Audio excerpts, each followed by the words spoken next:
Today we're looking at political machines and the spoil system during the Progressive Era.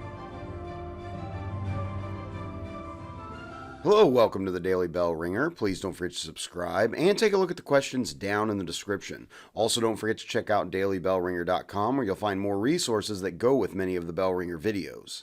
The Progressive Era in America, lasting roughly from 1877 to 1920, was a time in which many citizens began to argue against established institutions, claiming that they were taking advantage of Americans instead of serving them.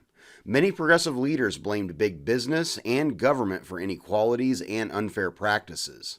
Within the U.S. government, the power of political machines began to grow. A political machine was an organization within a political party, usually led by a single political boss or small group of leaders, that controlled enough votes to keep administrative and political control over a city, county, or state. These machines maintained control and loyalty by offering jobs and services to certain groups and people within the community that would help get their members reelected to office. Of course, these political machines were ripe with corruption and dishonest practices.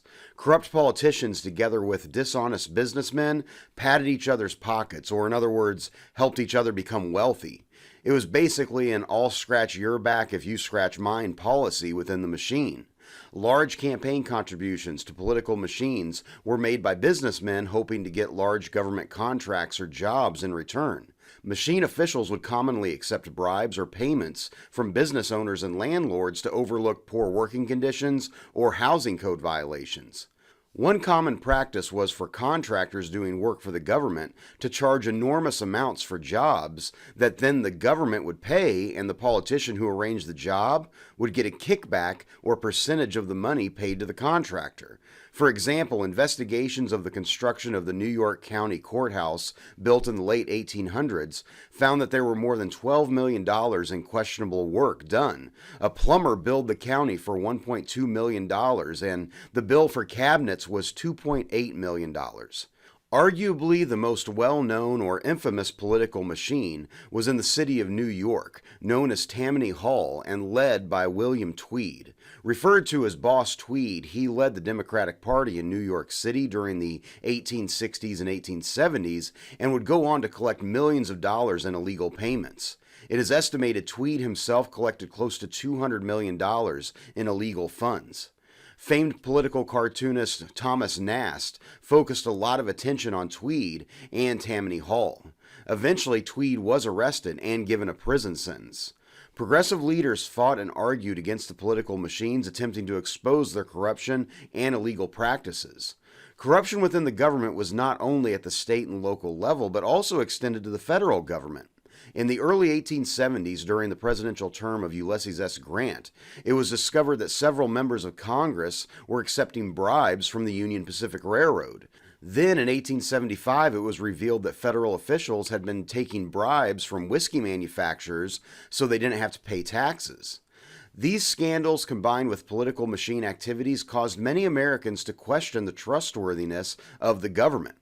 One area of government that drew extensive scrutiny was the spoil system, or patronage system, in which political supporters of certain parties were given favors, government jobs, and contracts.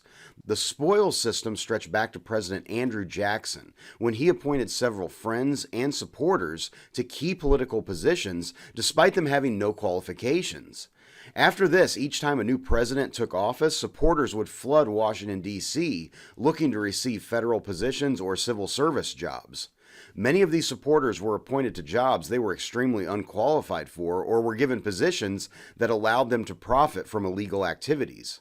Both President Rutherford B. Hayes and James Garfield attempted to make changes to the system, and in fact, Garfield was assassinated by a job seeker who refused a position.